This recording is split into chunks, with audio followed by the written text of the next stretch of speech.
be confusing, but I'm not sure. Oh, these are just, if you type in GameMaker, it's probably going to show you games that are made with it.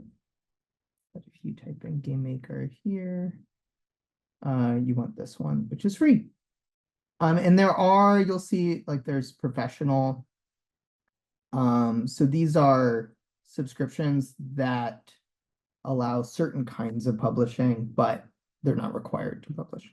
Oh, great question. Steam. Thank you, Patty. Steam, which I'll just link here. So the link I'm going to put in is GameMaker's page on Steam.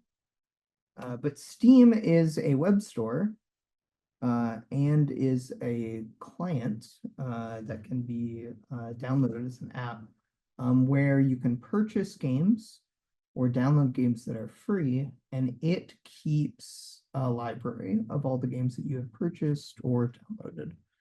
And so it's not necessary, but it is a place where you can, so it's more like, oh, if you're already using Steam, then kind of recommend it. Or that's just what I do. You can find your own way. Kat has pointed out that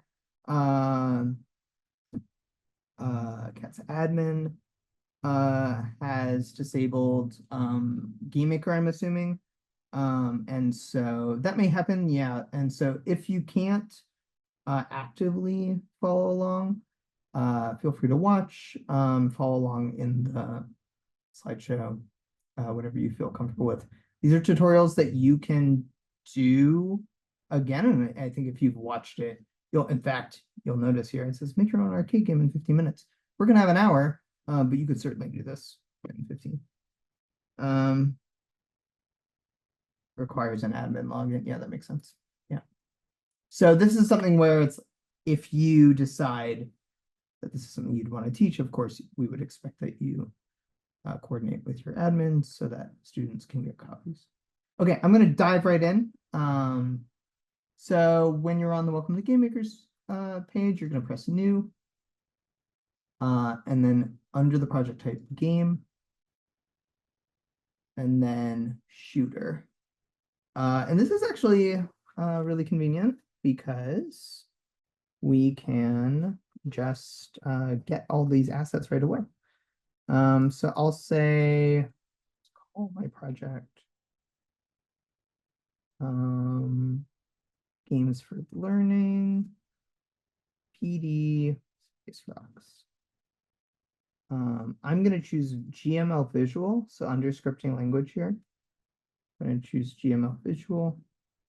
And that's just for this version. You may decide that you want to learn GML code, and I will be doing another version of this workshop with for GML code, I believe next month. For now, we're going to use Visual. Okay. See, downloading the template. And what does this do for us? So this is probably the most overwhelming part. We have this empty workspace here, this large space that we're going to be working in. We have our inspector, which is empty now, but it's going to give us details about things that we put in the workspace. And then we have a few folders that start with items in them. There's also a link here to tutorials. So if we want, we don't remember what to do next, there's like a YouTube video and stuff, so we can also get access there. So the first thing we're going to do is we're going to open up this folder on the right that says Rooms. We're going to double click it and take a look at our room. And we're going to get a sense for this space here. So what we're going to be doing, excuse me, is we're going to drag in objects into this room in order to create the aspects of our game. So we'll see that it's empty now. So the first thing we need is we need to take what is currently our player. It's only a sprite. It's under our sprites folder. And we need to give it something that we can manipulate. So I'm going to right click on the objects folder. You can also use the Option O button as a quick way to do this. I'm going to create a new object. And I'm going to call it OBJ, so an abbreviation for object, obj, and I'm going to call it OBJ player. And you'll see it creates this little window. So this is our workspace, and we have two tabs up here in the top left. We have this workspace here, and we have this room. Just want to make sure that everything is being shared. All right. Cool. Okay, good. Yeah, we have our. I think this is a little bigger. So no, it doesn't look like. Okay. So we have our player object, and it doesn't have any behaviors yet. But we're going to want to assign a sprite to it so we can see it in the room. And so when we affect it, we can see what's happening to it. So we already have this convenient sprite in our folder. I'm going to drag it over, but you could also have clicked here where it said no sprite right here. You can click the little ellipses, go into your sprites, and add a sprite. Now that we have a sprite for our object, let's just throw it in the room. So if you open up your room 1, I'm actually going to rename mine by right clicking. You can also press F2. And I'm going to just call it RM for room.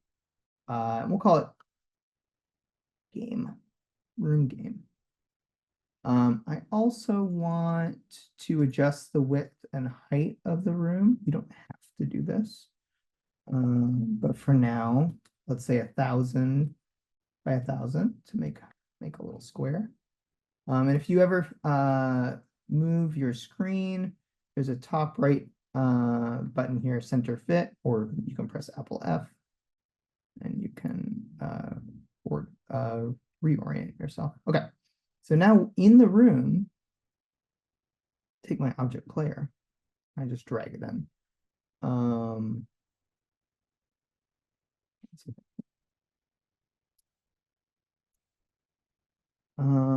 Apologies, there's a weird foldering thing here.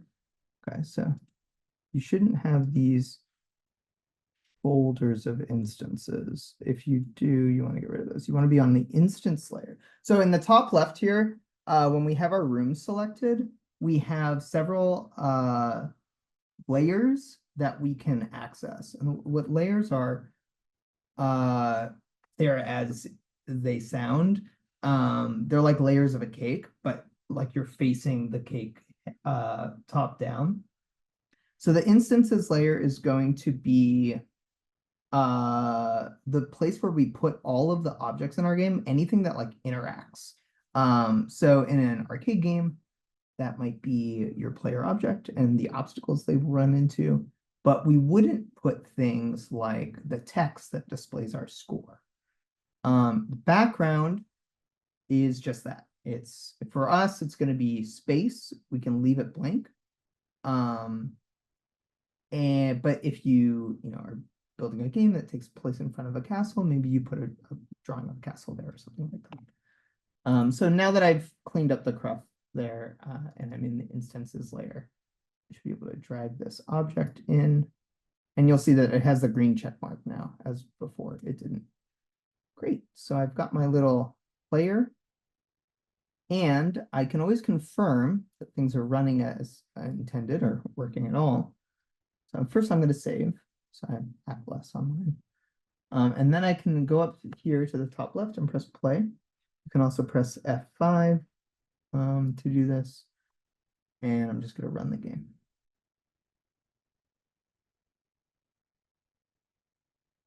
Okay. And so because I'm not mirroring my screen, I'll have to drag it over a bit. Aha! So I have a player. I can't do anything with it, but they exist, and that's the first step. So now we are going to add a little bit more to our folder here of objects, so we can add more into the room. Now, I know that if you're following along, I might be deviating from the the moment to moment. But we'll get all the same content. So we need to make two more objects right now. We need to make one object for the obstacles that our player is going to be avoiding. So in space rocks or asteroids, we are trying to avoid the titular rocks. So let's make an object for that. And then we are also going to give the player the ability to overcome those obstacles by firing little missiles. And so we're going to make an object for the bullet as well. So now that's 3 objects in our objects folder. And I will assign the sprite to these objects just like I did with the player. So in object rocks, click no sprite. And I'm going to assign the big rock sprite to this object rocks, not the small rock sprite for now. And the reason for that is that we're going to default to the big rock, and then in some instances we'll change the sprite to the small rock. And then the bullet, very simple. It's just a little square, and I'll drag that over, or again, you can click here. Okay, so now we have 3 objects, and we need to add them to our room. The bullet object we're not going to drag in. We'll be creating it when we are playing the game, when we press a button, and then we'll destroy it on our own. But the rocks we should start with. So I can drag these in, you'll see, wow, they're quite big relative to our player. Especially compared, or within the context of a room of this size. Okay, great. So I've put 6 in, you put whatever you want. Excellent. So now if we press play, we'll save first. Press play. Now you see we have our screen. It reflects what we have in our room, just like that. Okay. So next step is to add some movement. So if you're following along in the slides, this would be the second lesson. And this is the chunk of our lesson for the day. So we're going to move the ship. We're going to shoot a bullet in GameMaker, and then we're going to move the rocks around and reset the game when we crash or when all the rocks are destroyed. So in order to do that, we're going to dive into programming. So the first thing we should do is we should allow us to move the ship. So I double click here on the object player, and I'm going to add an event. So you'll see here, there's this window that says add event. And this is where the power of GameMaker shows itself. So in GameMaker, you have this large list of events that you can choose from. And I'll go over a handful of them in this workshop. So the first one we're going to introduce is the step event. So step events, well, first off, an event is a chunk of code that tells the object it's tied to, so the aspect of the game that it's tied to, what to do in certain circumstances. So in this case, we're going to tell the player object that when we press the arrow keys, or maybe when we press WASD, depending on what you prefer, we're going to move our ship around the space that we have. As you see, when I click this, it asks what my scripting preference is. For this workshop, I'm just going to do GML Visual. Again, that's what I picked at the start. I'll say don't ask again for this project. And if you're interested in GML code, I'll be doing workshop again in over a week. Okay, so GML Visual. So our step event is going to run every frame of the game. And so every frame we are checking the code that we put in here to determine how the player should act. So in this case, the reason we're putting movement here is because we want it to respond to the player pressing keys down at each frame of the game. Now, generally, if a game runs at 60 frames a second, then this is going to run 60 times in 1 second. And of course, if a game runs at 30 frames a second, which is admittedly a little more common, then it'll run 30 times. So you can kind of get a sense that it's checking it very rapidly, not just like every second and not arbitrarily. So the first thing we're going to do in our step event is we're going to check to see if we're pressing a button, and then if so, we're going to have the player respond. So the first one we'll do is we'll do the up arrow, and we will have the player gain motion. So they will move in the direction that they are currently facing. So in order to do that, we're going to type into this toolbox search tool, if key down. And so this is where kind of strength of this GameMaker visual comes in.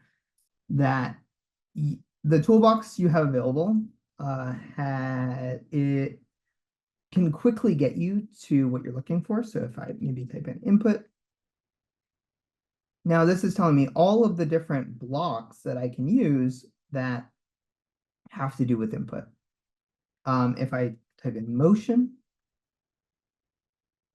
well, I have this one block, and that's what I wanted to do, right? I want to say, hey, when I press a button, move my ship forward. So the ability here to just search for what I need using key terms really allows new programmers to focus on the concepts of programming rather than the syntax of programming. So here, I said I wanted to move the up or use the up arrow. You'll see that it's VK. I believe that stands for virtual key, like virtual key on the keyboard. And then right now it's set to space as a basic as a default. But I want to use the up arrow, so I'm going to go VK up.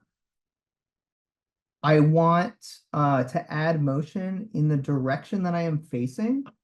An object, the angle that an object is facing is determined by the sprite that it's attached to it. So we have this sprite, it's a little arrow. It'll give us a good indicator of where it's facing. And so I'm going to say image angle. So the angle at which it faces. And we'll add a small speed of 10. Okay, let's save there. Press play. And now when I press the button, I should just move forward. There you go. Now I can't turn around. Oh, sorry, I did that with, I did not do that on the screen. So let me do it again.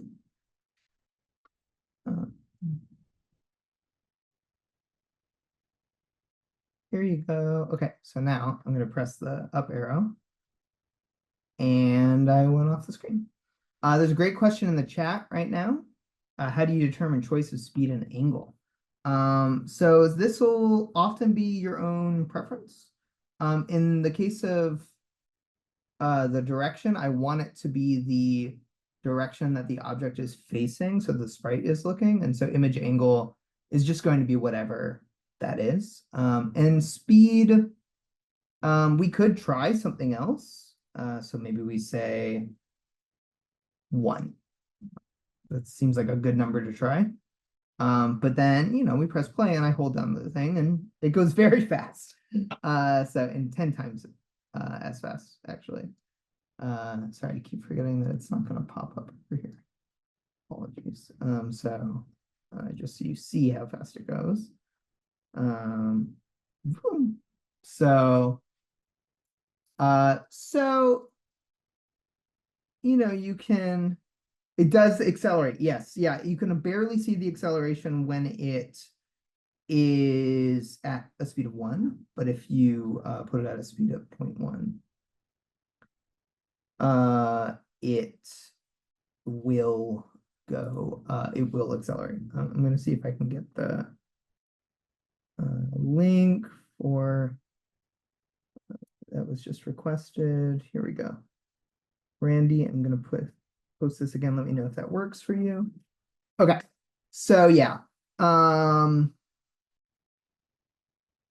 Yeah, so I mean, right now, I think 0.1 is good. You could also increase it or decrease it. And maybe if you make your map bigger, you would want to increase it because you want to cover more ground. So next, now that we are able to move forward, though, we need to be able to turn our ships. So we're going to add 2 more buttons, which are really just going to do something very similar to this. We're going to use this same if key down button. So I'm going to pull that in. And this is something that I need to like call out and have you see pay special attention to. So you'll see there that I dragged it in and then it attached to the left of this. Here, let me zoom out a little bit in a minute. Okay. So this is important. The way that GameMaker aligns or organizes its blocks depends on where you place them. So putting a block to the right of something like this puts it in the chain that it's creating. So this would be saying, if I'm pressing the up button, then do these 2 things. So first, give me some forward movement, and then check if I'm pressing space. So it would only be checking to see if I'm pressing space when I'm pressing the up key on that frame. So what we want is we want to be checking in order to turn, we want to be checking in addition to the up key. And in that case, we'll drag it so that the little highlight is below, and you'll see that this little line will happen there on the left. And so that shows it's going to run this code, the if key down code. Then it's going to run the next code, this other if key down. Now we're going to do a left, and we can even copy this and do another one and do a right. So I just right-clicked it, copied. And now we're going to get a new block called assign variable. Assign variable is a catch-all, very useful. So we're going to plop these 2 down on the right. And you'll see now that I'm going to access a variable that I am already accessing here. So I'm actually going to use the image angle because I want to change it. All right, so right now my code says if I'm pressing up, give me movement in the direction that I'm facing. So I want this to say if I'm pressing left, change the direction that I'm facing. So I will use the same variable here, image angle, and I will give it 4, positive 4. And here I'm going to give image angle, and I'm going to give it a negative 4. So I'm going to assume right now that there are going to be 2 questions. First, well, Ember, why would I know that it's image angle? And also, why would I know that you're putting negative 4 and 4 here? So again, well, okay, I think what I need to do is I need to explain what a variable is. So, a variable is a little chunk of information that stores some bit of data. So in this case, image angle stores the direction that the current sprite is facing. So referring to image angle returns, it tells us which direction is the sprite facing. And so when I put in 4, I'm saying move 4 degrees out of 360. And the reason I put in a positive number to move left and a negative number to move right is kind of a quirk of GameMaker. But I can show you why by just kind of pulling this up. So let's press play. Move our over here. Okay, so I pressed left, and I moved just a little tiny tick. Uh-oh. Ah, interesting. We've run into an issue, huh? But so we'll get to this. I'm curious if anyone knows why this is happening. But as you can see, I can I move myself left and right. So intuitively, you would expect that if I press the left key, I'm going to move to the left. So when I press the left, I do turn to my left, and that's because the way that GameMaker counts is from a 0 on the x-axis. So I'm increasing, but I'm going up and to the left. Let's fix this issue where we get kind of stuck. We go. So the reason that's happening is because I'm changing the angle, but I'm actually just setting it to that value. So if 0 degrees is the horizontal line and to the right, adding 4 goes up to the left. I'm just setting it to 4 degrees. And then here I'm just setting my angle to -4 degrees. So if I click relative on both of these, then while holding that, again, each frame, so every, say, 30th of a, or 30 times in a second, it will change that. So now when with those clicked, pressing play, I can rotate. You might notice that there's like, for some of you, you might not be rotating on the center. You might be rotating from, oh, sorry. Okay, rotation. There we go. Yeah, you might be rotating like from the tip of your sprite or from the back. I think in this case, you'll probably be fine, but you can always check this. If you ever run into this in the future, double click on your sprite and it'll pull up an editor that allows you to change information about your sprite. And what I'm looking for right now is where the origin is set. So origin just being, where's the center of this sprite? What is it going to pivot off of when I turn it, when I flip it, and such? And so this one is set to be in the middle center, so right here, and that's what we want. Maybe we would say, okay, well, because of the triangle shape, maybe I would move this dot a little bit to the left, but I think that's great. Being in the middle center sounds good.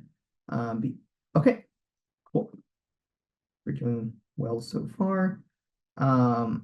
Let's see. So now that we can move and we can turn, we want to address this next issue, which if we play again, you'll see it's kind of just very necessary. So yes, I can move, excellent. And if I go up here, I go off the screen. And I theoretically can turn around, And maybe eventually I'll find my way back, but I don't know how. Like I can't see myself. It's not telling me where I am. So let's make it so that if you go off the end of the screen, you pop up on the opposite side. And that's to create this feeling of you being in this kind of infinite space. And so you're not ever going to like escape the challenges, but you're just wrapping around it. This is a thing that I think is pretty cool in GameMaker, just because there's just a whole box for it. So if you go into your toolbox and you just type in wrap, you just drag this in, boom, done. You did it. So you can just press play with that, wrap around the room, and now you can like fly up and then you'll pop in. And this is where you really like, you get the sense of the movement.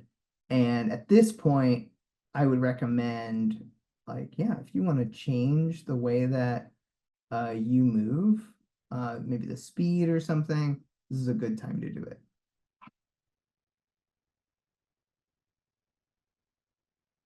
So, we did make an object bullet earlier. So let's add the function that allows us to fire bullets from the player. So what we're going to do is we're going to, in this same step function, we're going to search for if mouse pressed. It's this first one here. So you can also just search for mouse and drag this in, we'll put it at the top. So if we click the left mouse button, we want to create a bullet. So if we look at our room, you'll see that we have 6 asteroids and we have 1 player. And in this list on our left, under our instances, you'll see that we have each of those listed here. So each of these is what's called an instance of the object that they display. So this is 1 instance of the player. These are 6 instances of rocks. And this is important because they're basically a copy of what we have in our assets folder. So we've made a player here in our workspace. If we double click it, we can go to our workspace. We can see this code. So this player has a sprite, right? And it has all this code. But when we drag it into our game scene, we're not dragging that object, we're dragging a copy of it. And so we could have multiple players in here as we have multiple objects of rocks. This is important because what we want to do is we want to make a copy of the bullet object when we press the mouse button. And then we're going to want to remove that copy when we no longer need it. So what we're going to do is, since we want to make a copy or create an instance, we're going to look for create an instance. So maybe we would look for create because we know we want to make something new. And we'll just drag this in with the little light bulb. And now we get to set what we want it to create. So under objects, we can go to object bullet. So object, you can click here. You can also just type it in. So obj_bullet. And this is important. If you are typing it in, it needs to exactly replicate whatever you use. So I use this lowercase obj_bullet naming convention.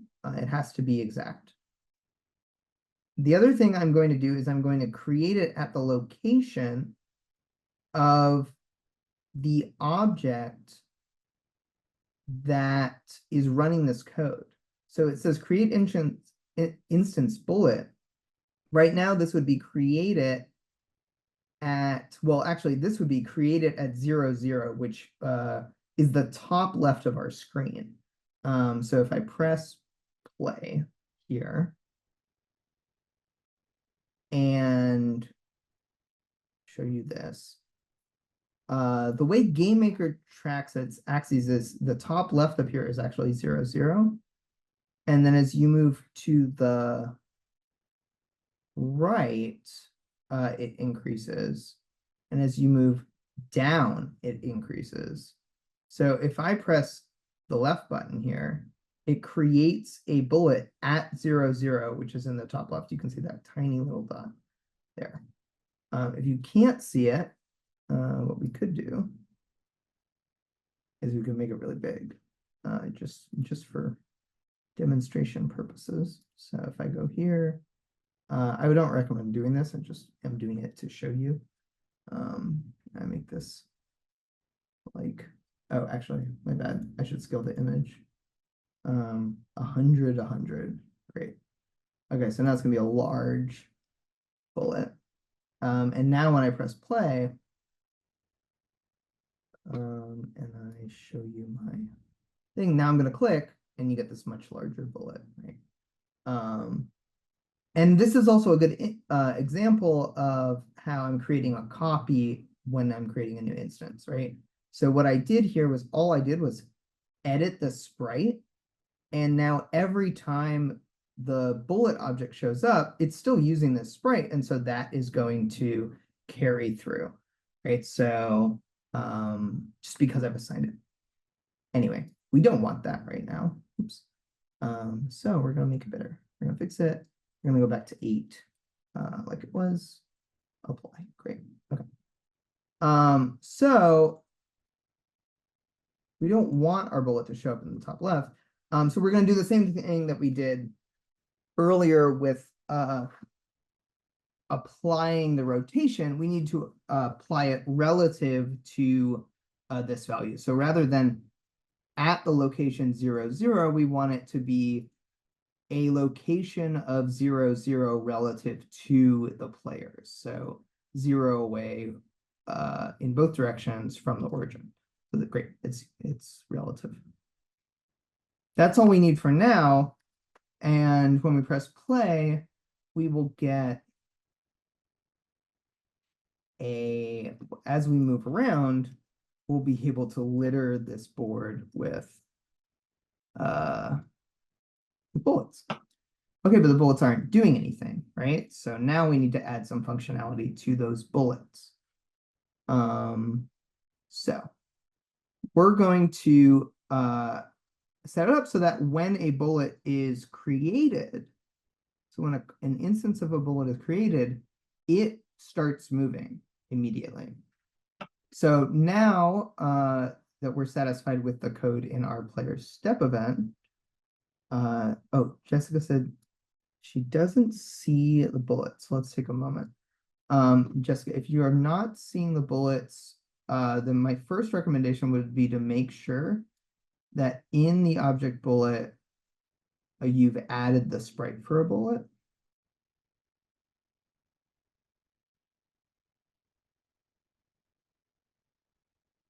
You have. Would you like to share your screen? We can do some debugging.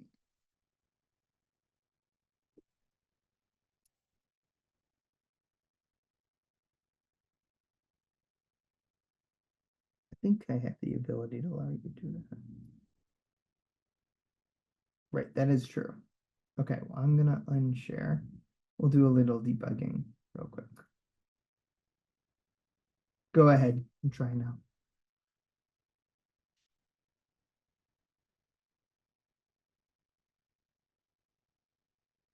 Awesome. Okay, great. OBJ bullets, OBJ bullets. Good. Does that say MB underscore EFT, or am I just missing the L?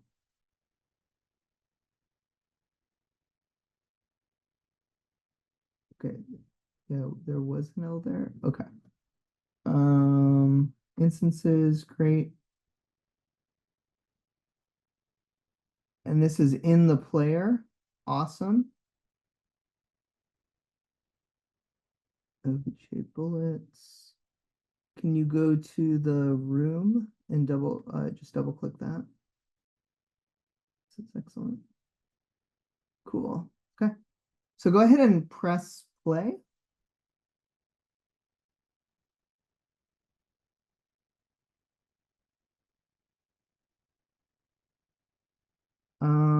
And I'm guessing whenever you press play, it'll like set up the game in a new window. And so if you're only sharing the Game Maker application, it wouldn't be sharing that. You would have to share your whole screen.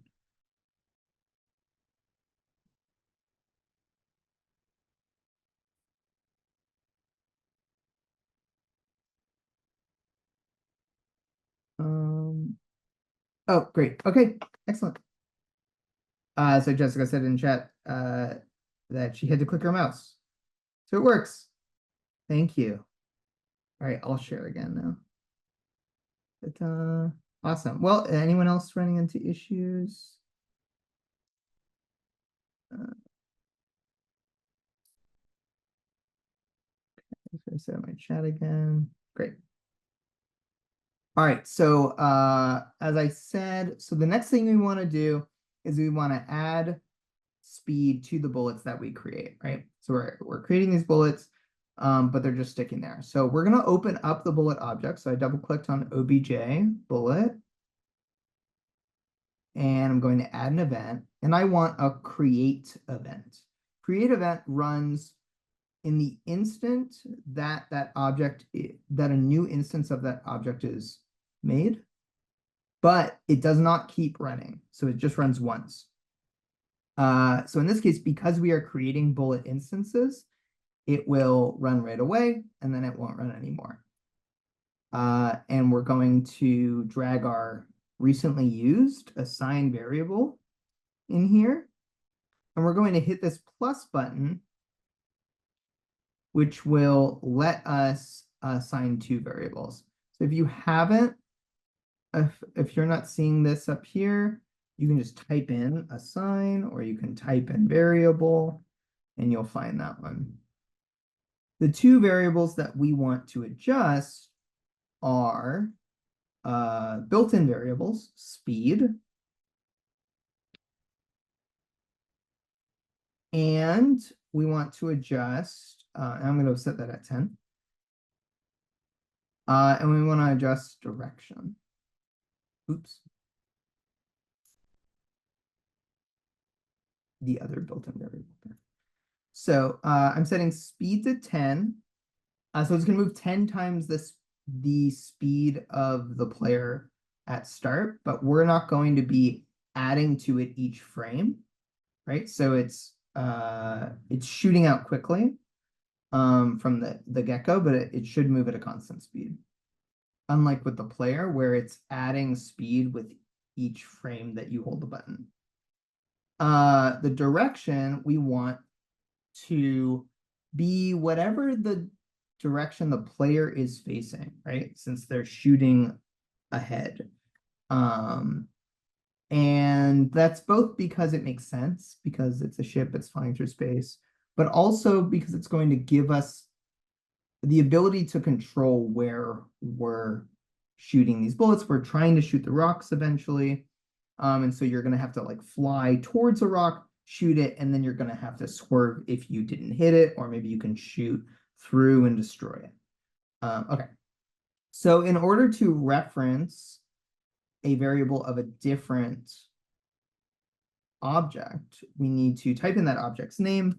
So in this case, it's obj_player, and it will recognize that we have this in our asset browser. So if I wanted to reference, the rocks for some reason, I could do that. In this case, obj_player, and then a dot, so a period, and then the variable of that object that we want to reference. So I'm first saying, hey, the value here is within the player object, so obj_player dot image angle.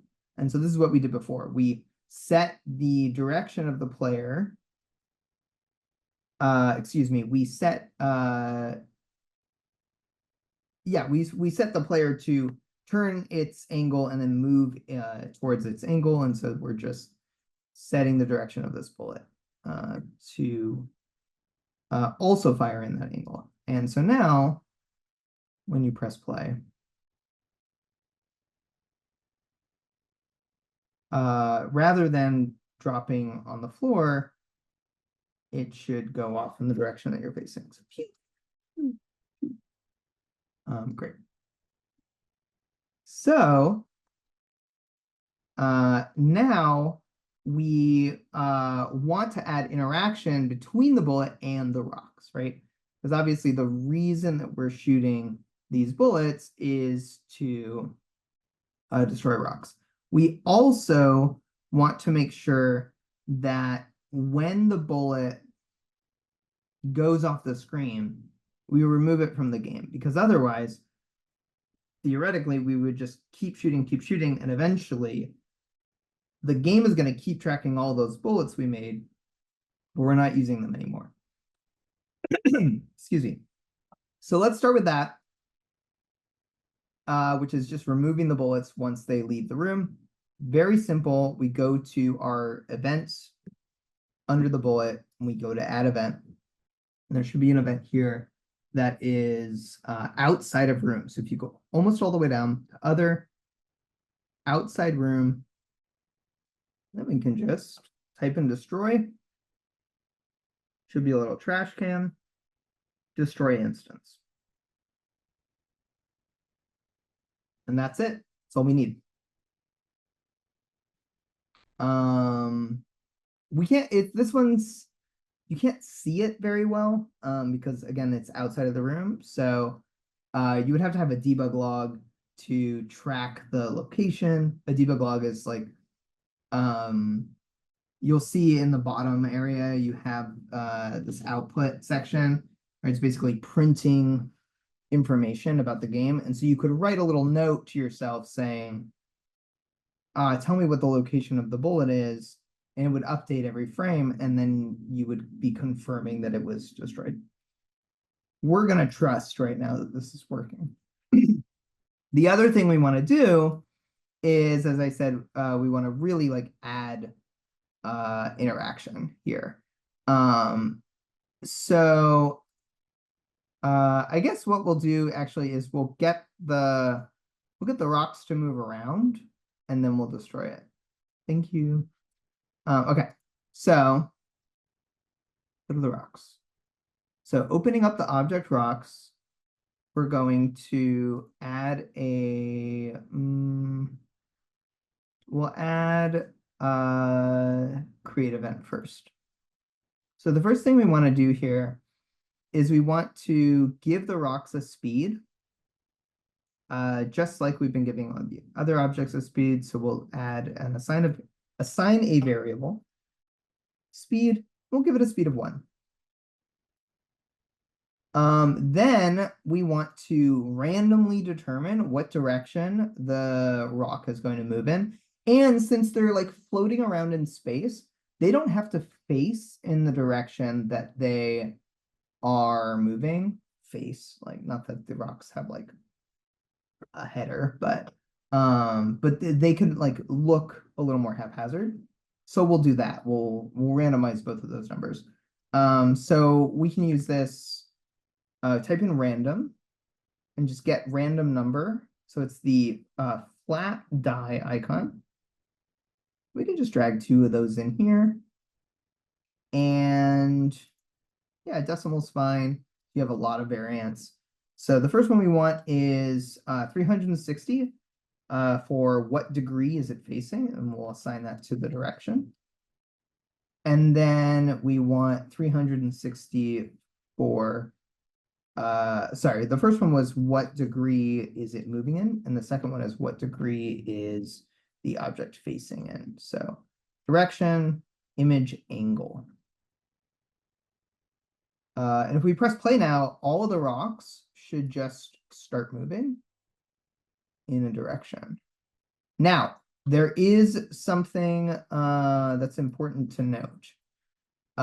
If I press play, if I close the window and I press play another time, they will all move in the same direction with the same rotation that they used last time. And the reason for this is GameMaker generates a seed, so like a random ID with a bunch of different numbers and letters, and that determines what that's like. Okay, we've just associated this seed with the random numbers that we rolled. So if you want it to be different every time, you would get, I believe it's the randomize. Aha. You get the randomize token here, or action here, and drag this event, or this action, excuse me, sorry, this whole thing is an event and these are actions. And you would drag that in front. And so now this is going to randomize the seed. So this is going to run this every, my bad. This is going to run this every time. And so it'll be different. You get a little more variety. This isn't very important for the game that we're working on right now, but it might be very important for other games. And it's an easy skill to add into your repertoire. So let's see what else we need to do here. Let's have the rocks wrap around the room. Oh, awesome. Yeah, so I think we'll have the rocks wrap around just like we did before, and we will have them rotate. So just a little bit of like quality of life improvements here. So we can add on our rocks a step event. So this is going to be something that we, again, have happening every frame. We are going to add wrap. Oops, I'm going to spell wrap correctly. And then we're going to add wrap. Great. So this is the same thing we did with the, oh, excuse me. Actually, this is incorrect. My bad. We don't want that to happen all the time. Getting a little ahead of myself, huh? We want to go into other outside room, just like we did with the ship, and we're going to drag wrap around room into your outside room event. Then in your step event, we are going to add, I guess, assign variable. We're going to get the rocks image angle. I guess we could do this kind of like in a fun way, where we could randomize. So if we get another random, go randomize, get a random number.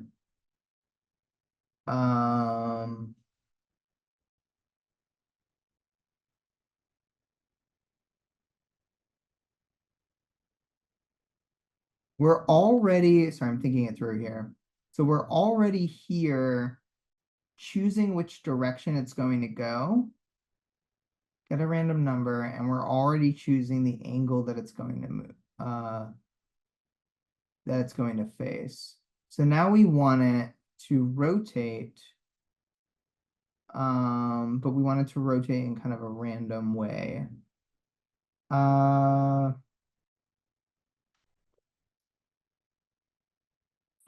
First of all, we just do this.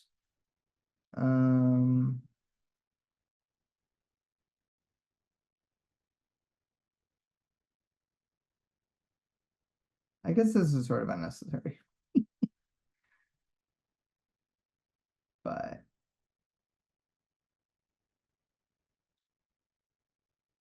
yeah, because otherwise this would be oscillating. Okay, forget this. I was trying to do something fancy, but it's a little silly. So we should just be able to have this. I think you can also have this in here, but let's try it out the way I have it now. Okay, so they're spinning. They're gonna go off, and then it appeared on this other side. So you'll see it kind of like pops in. And there are ways we can smooth this out.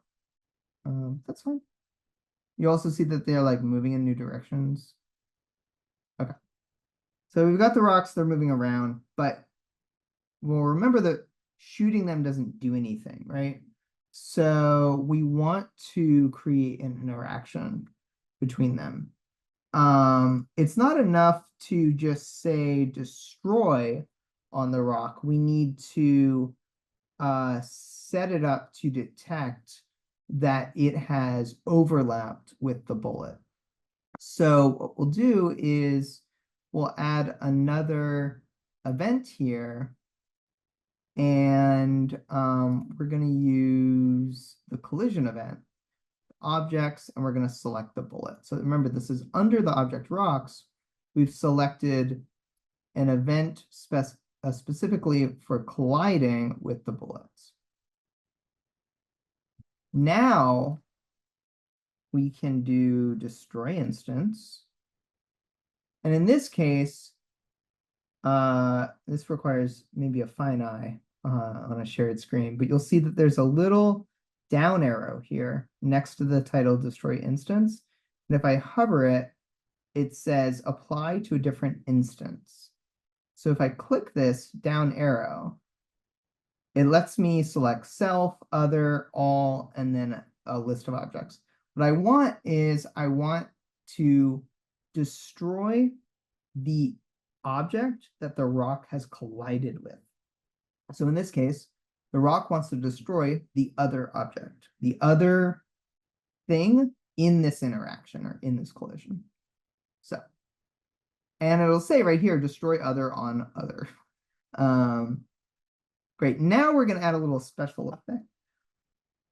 Just so we know this is happening, and also to make it satisfying.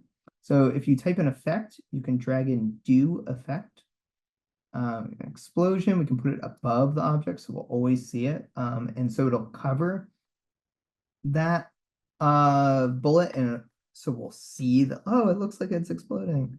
We'll make it a medium size, just so it's a little bigger, and we'll make it happen at the center of the rock.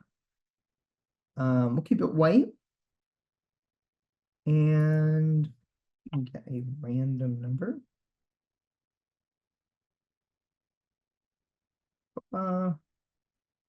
And we'll get a random direction here.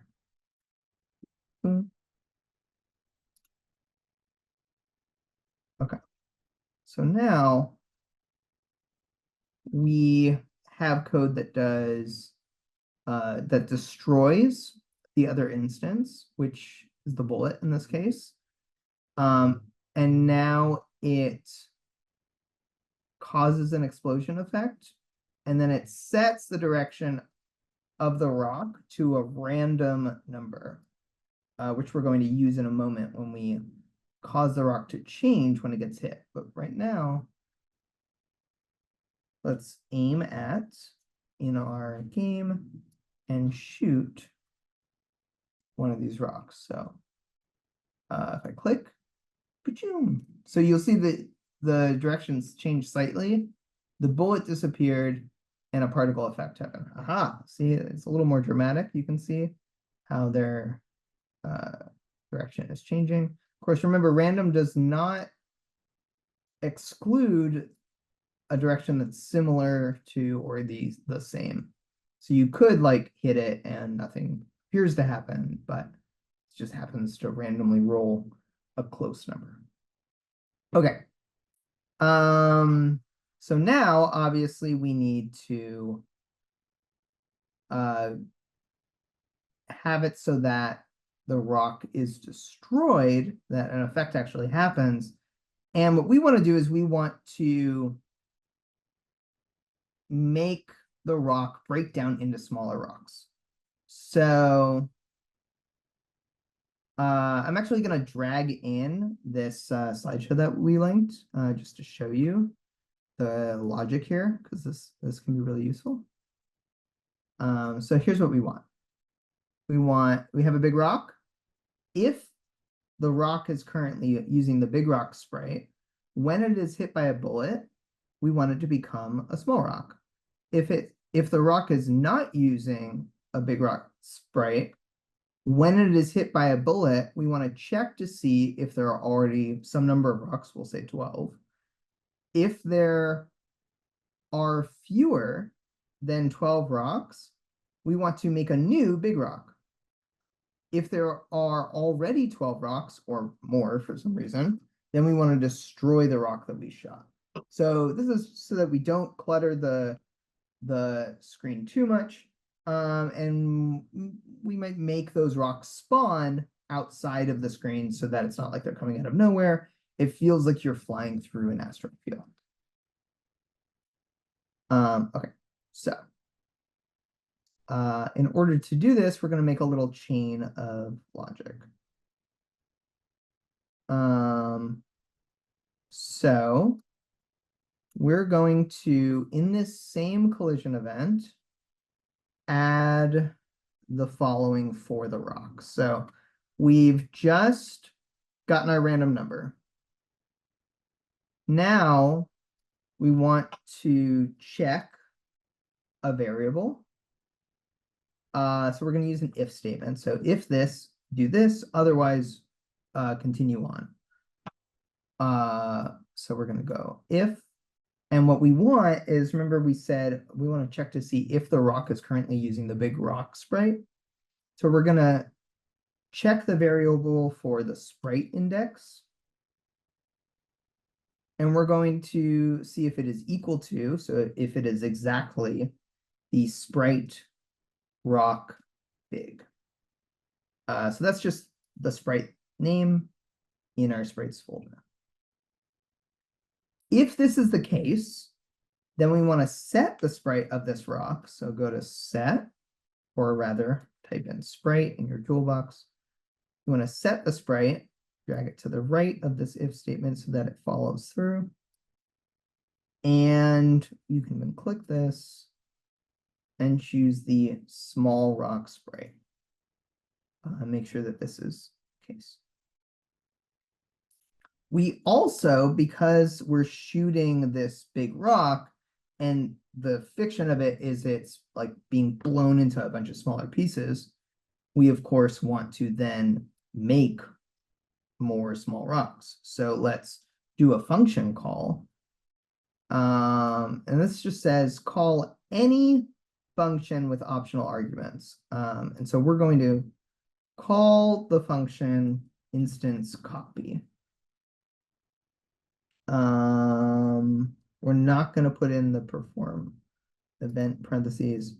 We could, look in here, but we don't have any copy. We have a copy file, we have copy buffer. We don't have a copy instance here. And we don't want to create a new instance. So if you type in here, create instance, right? Change instance. That's not really what we're looking for.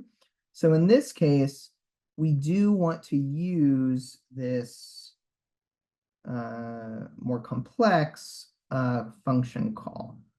If you are unsure what functions you can call, you can go to, in the help up here, you can go to GameMaker.io. I think like knowledge base here is really useful. Here we go. And specifically, trying to show some, use the online manual. Aha. So see here, I went to help and I went to, oh, excuse me. I clicked on here, I went to help, clicked open manual, which you can also do with F1. And now you can see this reference manual. So say I don't know what the call the function call action does. So I type in function call and click on this one, and it gives me a description. This is a GML function. It can be used to call any GML function. And so it would explain what I'm looking for. And then, maybe I'm like, okay, well, I really want to copy this instance. So I type in copy here, and I would look through Maybe I feel like this is, too long. So copy instance. Instance copy. Okay, so instance create layer. I'm not creating a new layer of the game. I'm not creating a sprite from the surface. So instance copy, and this is the thing we're going to call. So you can clone an instance. This creates a new version of the instance running the code at the same position. So running the code means it would run the create code. So we are going to create a new copy of the rock, and then it's going to run that create code we made before, which is here, right? So they're going to get some random movement. Okay, so what we're doing then is, so instance copy, and the argument for this we want to set to, oh, excuse me, let's type true. And the, sorry, one sec. I wanted to pull up to show you why we're doing that. Here we go. Okay, so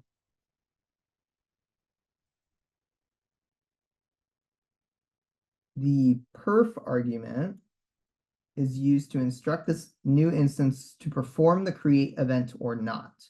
So create event true or false. So the reason we are right here in our on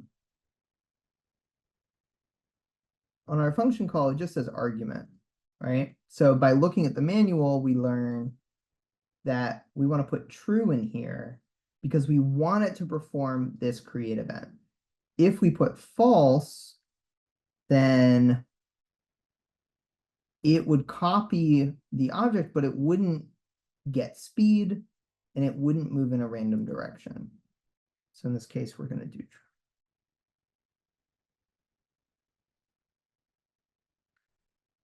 All right. Since I've talked a lot right now, let's just press play. Let's see what happens. We shoot this, and it creates two. Okay, we shoot that. So now we're just turning everything into two. We don't have any code set up for what happens if we shoot a small rock, right? So now we just have all these like little rocks floating around.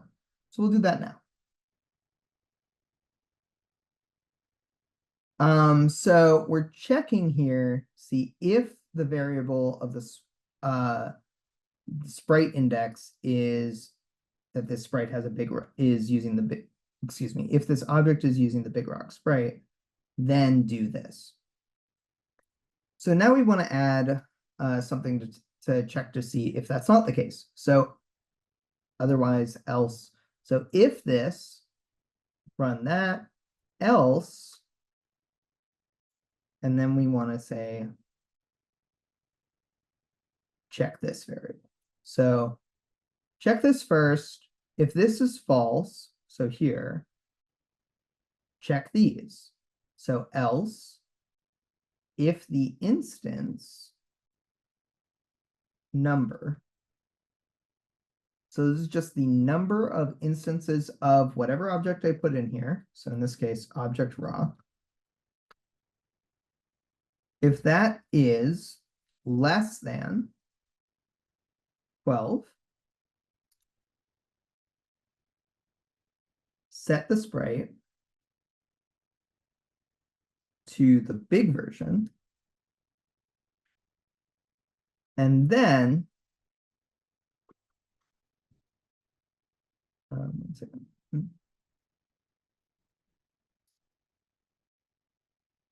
Set the sprite to the big version, and then assign it a new position. Excuse me. So thus far, we've been working with objects positions based on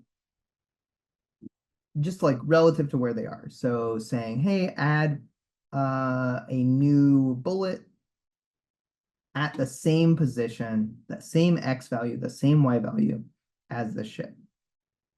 In this case, we don't want new rocks to appear on the screen. We want them to appear off the screen. So we're going to set the X value. So it's horizontal position. And we're going to say, well, if we know that the top left is 0, 0, and that the value increases as we go right and as we go down. If we set the horizontal position to a negative, it'll appear on the left of the screen. So let's do that. So negative 100, excellent. And the last thing we're going to do here is we're going to add another else. We're going to say that if this doesn't come back as true, just destroy this object. So let's zoom out a little bit here and get the entirety of this. So we're saying, okay, when a rock collides with a bullet, destroy that bullet, create an explosion effect, get a random number for the direction of the rock. So start moving in that direction. Check the sprite of the rock that was hit by the bullet. If the sprite is big, make it small. Here. I'll zoom in here so you can see a little better. If the sprite was big, change it to small, and then make a copy of it. So now two small rocks have come out. If the sprite was not big, check how many rocks there are on the screen.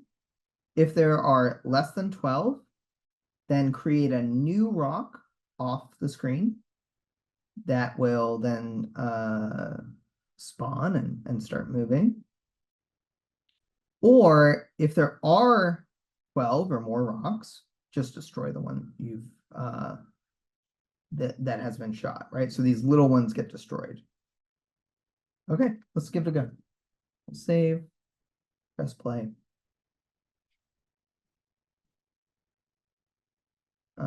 So obviously, we don't have any interaction yet with the rocks. But if I shoot this, ooh, look at that. I got a bug. Did anyone else get this?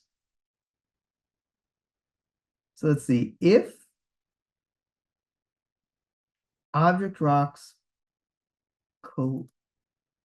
Yeah, it seems like you did. Good. Well, that means you're following along. If the instance of the number of rocks is less than 12, step 1. Okay, let's take a look at this.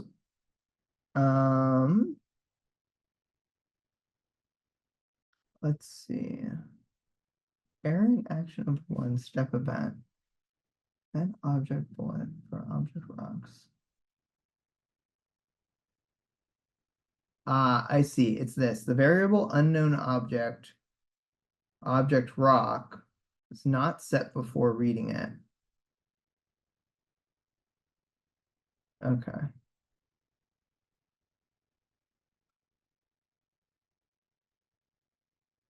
Very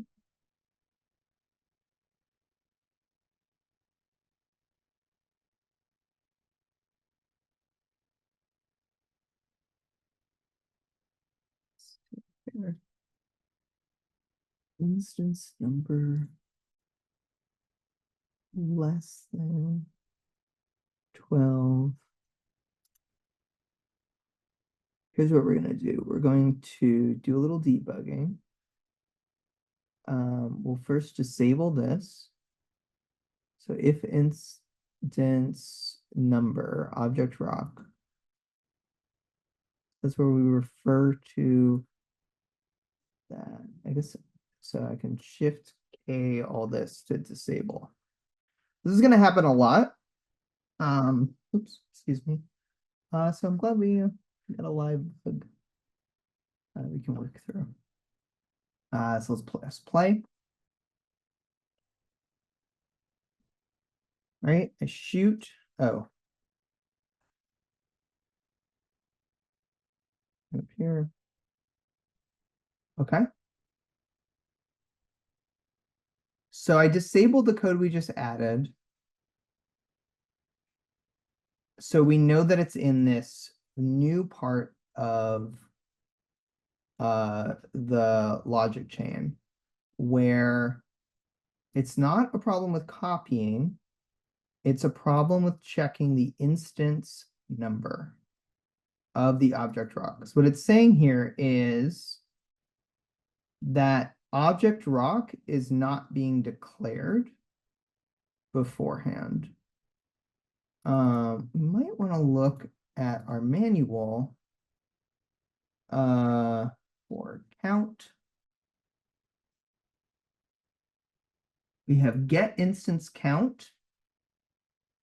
When this action, with this action, you can find the number of instances of any given object currently active within the room.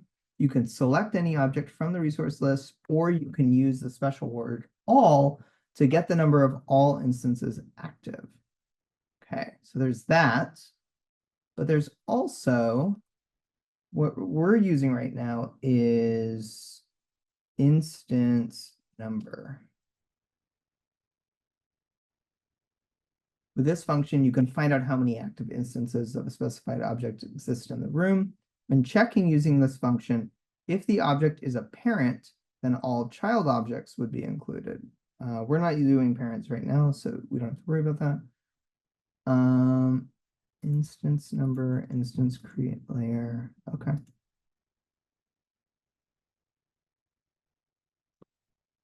So let's see here.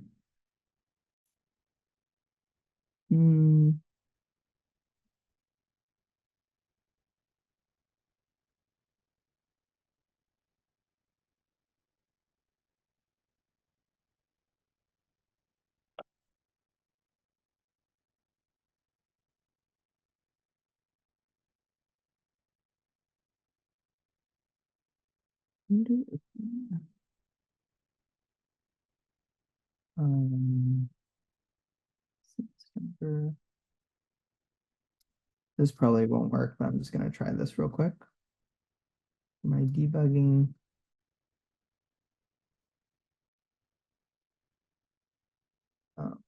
It's Apple K. Oh. Shift Apple K to unshift Apple K.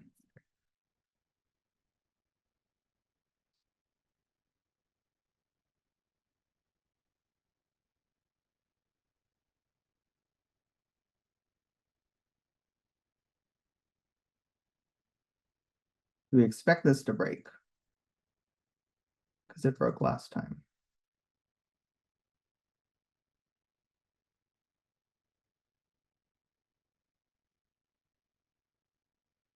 So as you can see, the change that I made was that I removed the under instance number. I removed the parentheses object rock. And so based on what you just observed, this is working, where if it's a big rock, it's breaking into a small rock. And this part here, if it's small, destroy the instance is working. But what we're not getting, even though I clicked here to self, is we're not getting this checking of the instances of the object. So do object rock again, give this a try.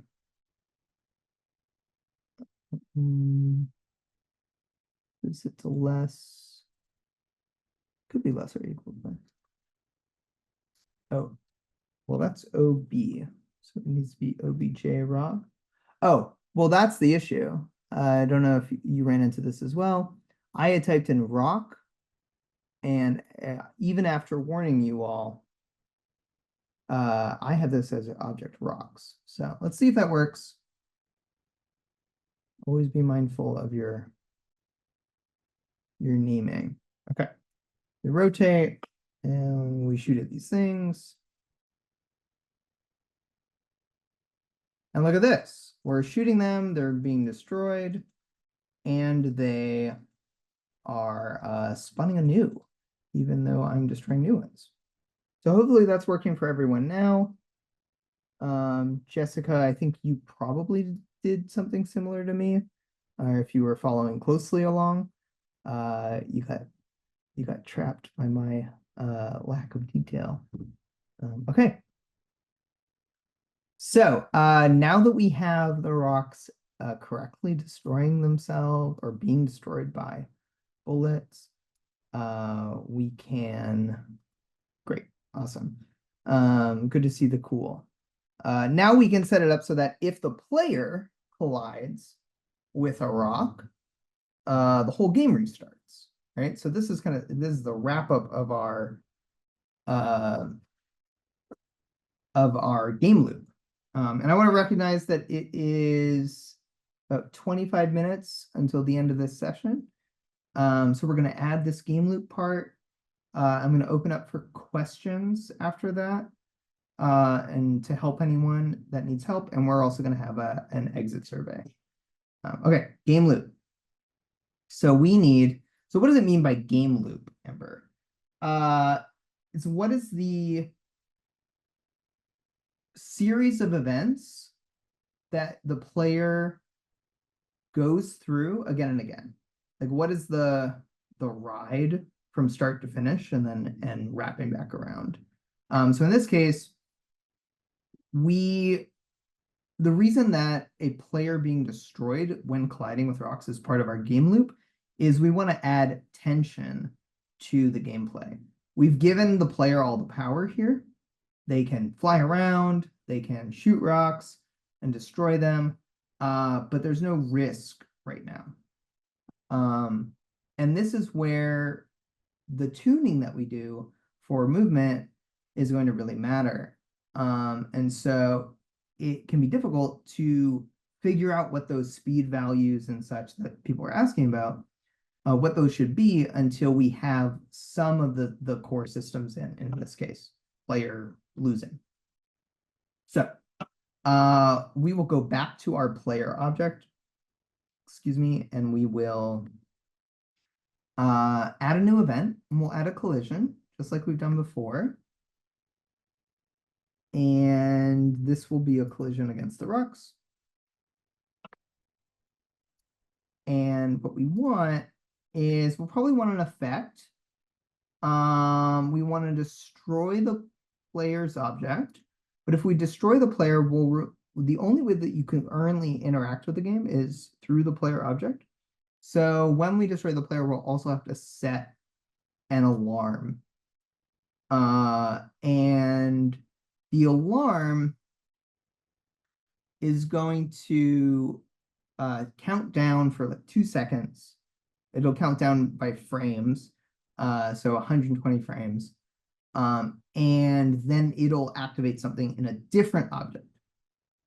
So I'm going to set up the code right now in object rocks for the collision, but then we're going to need to make another object to actually send that information to when the player object is destroyed.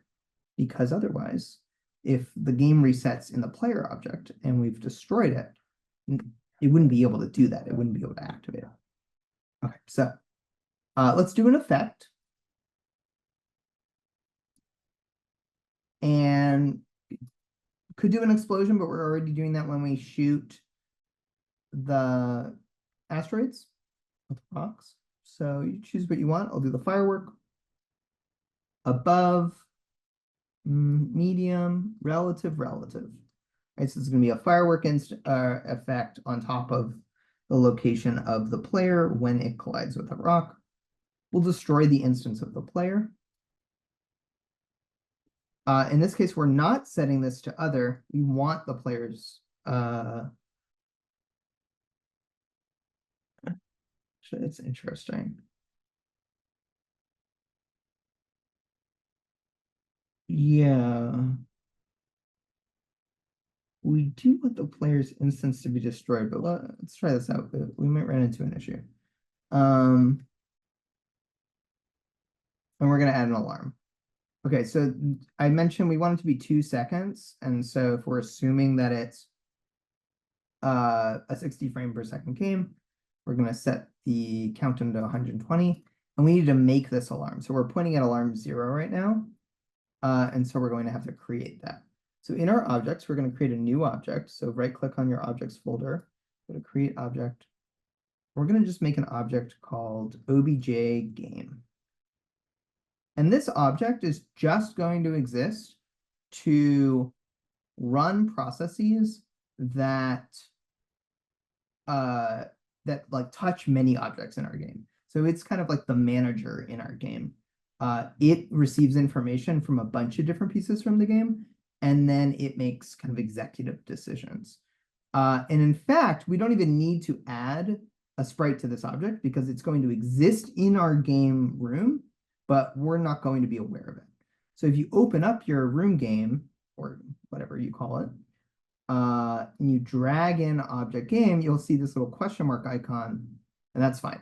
We don't want to see that this is there, but we do need it in the room. All right, opening up object game, we need to add this alarm. So we said it was alarm 0. That's what we're going to do. We're going to add an alarm 0, and then we're going to go to just reset room. I guess restart game is fine. Yeah, why not? Let me double check.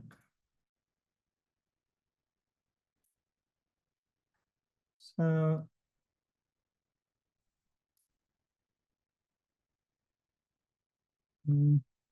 so there's reset game or restart, I guess, and restart room. The slideshow that I shared has restart room, so I'll just do that since that's probably what you'll do. There are different like nuances of why you would want to do one over the other, but it's not really important right now when you're just kind of feeling it out. Okay. And then we've dragged it in. So that should be good. Let's give it a try. Make sure that it does fire off the alarm, even though we have it creating the alarm after we destroyed that object. In my case, I'm gonna have to like move this over really quick to not get destroyed. Okay, well, you got to watch me get destroyed. No, and it doesn't reset.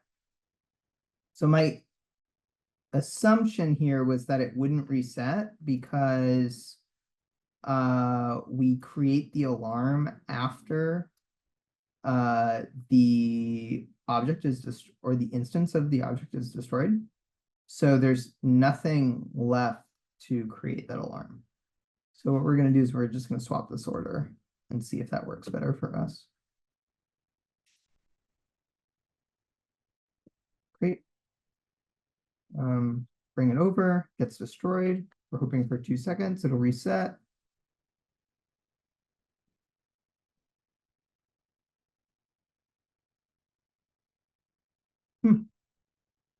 Interesting. It didn't. Okay. Is anyone else experiencing this? Let's see. So we have the rocks moving. We have a collision event with the rocks. We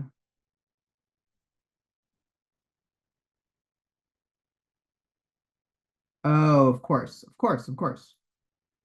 Okay. The set alarm countdown. We could have any number of alarm zeros. We need to tell the player object here which object to look for the alarm 0 in. So we need to use this down arrow here, click on objects, and then click on object game, which is where our alarm 0 is located. Otherwise, it was just going to look likely into its own, but it doesn't have one. So now, when I run it, when I crash, It resets. Oh, yay. Cool, cool. Good. Any questions so far? That does wrap up our game loop. If we don't have many questions, I might just do something that gets covered in the more advanced slide real quick, just to like give us a score or something like that. And I can even link my advanced slides, I think, here. Yeah. Alfred asks, is there any way to have just the one bullet destroy when it collides with the rock? By that, do you mean that all of your bullets on your screen are being destroyed when any bullet collides with a rock? Is that what you're experiencing? Ah, interesting. I assumed. Yeah, let's take a look at the code. I have a sense of what might be happening there. So let me share though. This is a second slide deck. This is not what we're going to go over today because we only have 15 minutes left, but if you are interested in using this lesson, this is the continuation of it. And so this slide deck is about, as you can see, it says improving the player experience. It's like giving points and things like that. Okay, well, let's take a look at the code real quick. To the part where, if you remember correctly, so the bullet we create and it shoots, but all the code for the bullet just being destroyed on collision is here.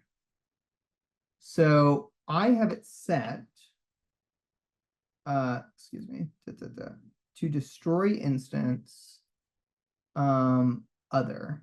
So this is going to destroy the object that collides with the rock, right? This is in the object rocks collision. So I'm in object rocks. I created an event for colliding with the bullet. And I have destroy instance other. My guess, Alfred, is that you may have put this collision in the object bullet. And so when an object bullet is colliding with a rock, it's destroying all of the bullets. But let's just double check that this is what I have happening is not what you have happening. I can get this over here. Okay, so yeah, so my bullets collide, and the ones that collide are destroyed, but the other ones keep going. Was that it? Okay, that's great to hear. I hope that adjustment fixes it for you. Okay. Let's try something a little off the book real quick. Just before I have us wrap up. So if I go into my object game, I can add a new event, and I could add a draw, I could add a draw GUI. I'm gonna do this, draw GUI, and I'm going to draw text is what I want, or just text, I guess. Drawing, draw value, transform value, set font, draw font. So what I want is draw value. I can set the caption. What I want is I wanted to say score. The value is going to be the built-in variable score, and I'm going to set it to be I want it to be in the top right corner. So I'm gonna set the X value to be the room's width minus some number. So the room's width again, the width increases as you move to the right. So if I subtract it by, let's say, I don't know, 100, then it'll be go all the way to the right and then back 100 pixels. And then we have a room that's 1,000 by 1,000, I think. So this may end up being a little too far out from the top right corner, but that's fine. We'll try this. So room width minus 100 for the X value, and then I'm going to do a negative Y for the Y value, and this should put some text in the top right. But right now we don't have anything tracking score. So in addition to adding this value score, I want to I guess I just want to go to the object rocks. And here we have destroy instance do effect.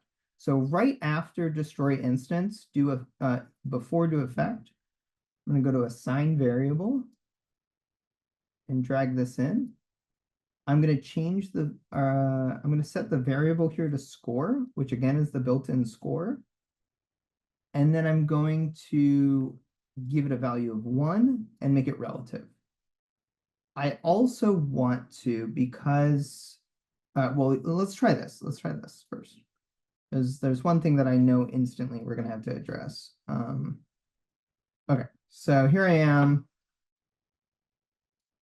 So we aren't seeing any text, right? So we got to fix that. And theoretically our score is going up, but it's not showing.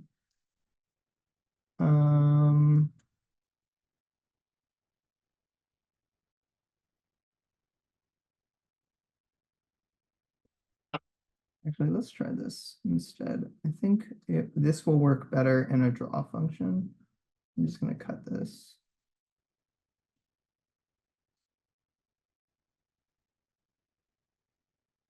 So I just moved all of that code from draw GUI to draw. We'll see if this works better.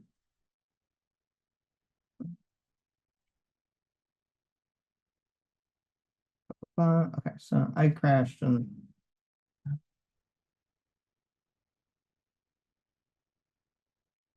well, it's not panning out with me improving something right now, unfortunately. But just because I'm not recalling exactly how to put that in. If you take a look at the slideshow that I linked, it'll be in there.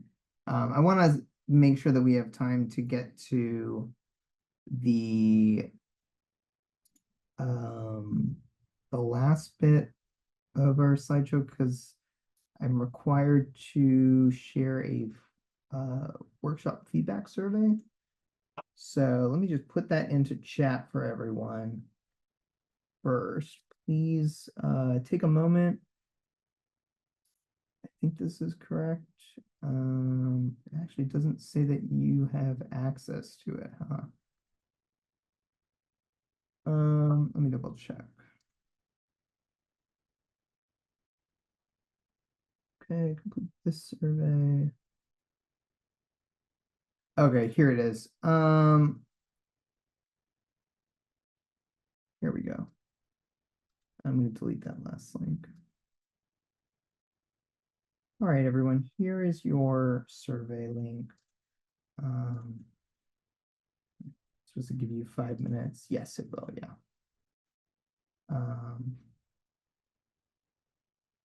So yeah, once you complete that survey, you are welcome to head out. If you have any questions, feel free to ask.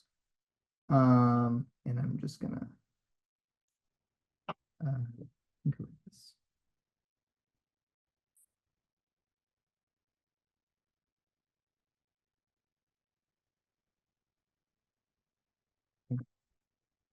So the issue here is that we are not because I tried to use the inherent score value. So what I want to do instead is I want to declare in the create event of the object game. So when we start the game, I'm going to declare our own variable, which we're going to call points. And we're going to set that to 0. Then in our draw GUI, we'll cut this again. We'll go back to our original plan.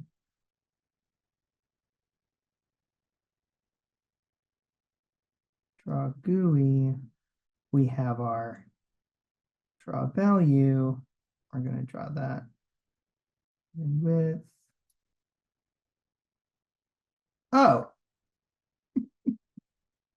how do we miss this? Okay, so I put a -100 on our Y, which meant it was drawing, but it was drawing above the top of our screen because again, that positive Y goes down.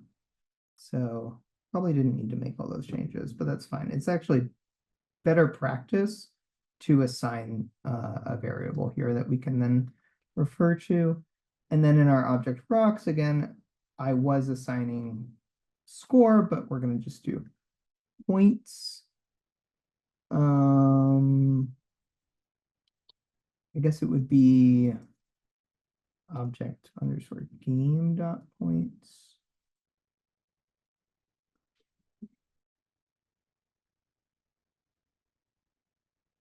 And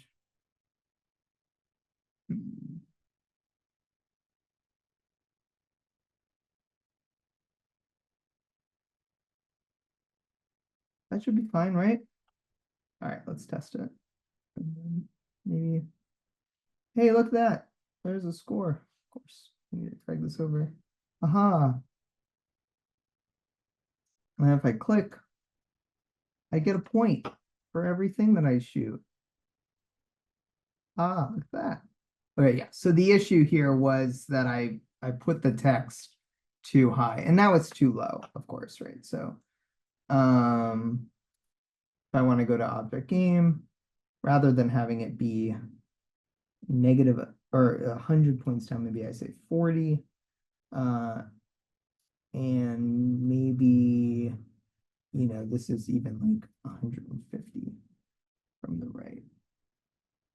So now when I run it, yeah, it's in a better spot. And as we said, you get points for. You can also then, if you have more time, and I think this is in the advanced version as well, you can set a high score. So that would save. And that's why you would do reset room. Earlier when we died, we had it reset the room rather than reset the game. If you reset the room and you're tracking high score, it would reset your score, but you could keep your high score. And then if you reset the game, it would clear everything. Anyway, just a little extra stuff. I hope that people found GameMaker interesting and it wasn't too much. If you have any questions, feel free to reach out. Great. I'm glad it was entertaining. It's great. Yeah, it's a cool little platform. I hope it's useful in your classrooms. Thank you all very much. If you have any other questions, I'll be around for 3 minutes, I guess. Yeah.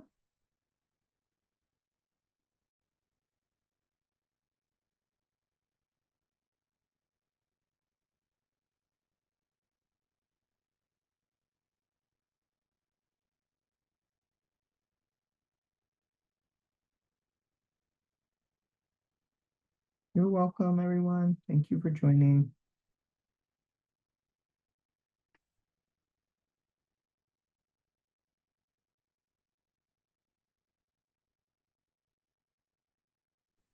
Is it okay if I ask a quick question? Oh yeah, please. Okay, so I was able to follow everything except I got hung up on one spot and I disabled it, and so the game was able to keep going, but I got hung up on under the object rocks. with, Mhm. I think it was under the bullet event where we did the function call with instance copy. Oh yeah, this one. Yeah, when I had that on or enabled, it wouldn't even let me run the game. Like it kind of broke even before Mm. the little screen would pop up. As soon as I disabled it, it worked, but I'm assuming that means my rocks aren't respawning and making new copies. Yeah, so it means that when you set it to the smaller sprite, it won't make like a new small one. Hmm. Would you be okay with sharing your screen? Yes. Let me Great, I'll unshare. Okay, let's see. So right now I have it disabled. And let me see if I can make the screen just a little bit bigger. Okay. I have everything teeny tiny. I have a small laptop screen. Oh yeah, I understand. Yeah, so I would say right now, enable it Okay. Mm, and then run it. We'll see what happens. And then it's, yeah, the build failed. Oh, interesting. Okay. Can you double click the top bar on events, on the rock events? Yes. Okay, good. Rocks. Um, and over, let's see. Rocks. Okay, sprite rock small. One thing I would do is add true to the argument of the function call. Now, Okay. before this was to say, yes, I want to run the create event of rock. Mm-hmm. But we'll see if that changes So try anything. typing true here. Yeah, type true Okay. in there. And then try and run it. Yeah, for now, let's do that. Okay, let's see. There we go. Amazing. I think the art, yeah, so in that case, I think the function was just looking for something in that argument. Need to be told what to do. Yeah, so either Okay. true or false. Yeah. Okay. Yeah. Perfect. So, and that's one of the things where like you, if you're using a action like function call, you probably need to look it up in the manual and then Okay. see like, oh, okay, this requires like, I think I had was showing at the time, like, okay, this requires this extra argument. Okay. Yeah. And so, Perfect. I figured I was missing something yeah, it's really just simple, but really I was like, small. Yeah. I'll just disable it and we'll keep it moving for the meantime. Yeah. Thank you. Thank you for following along. I really appreciate it, everyone. Awesome. Thank you so much. Bye. Have a good night. You too.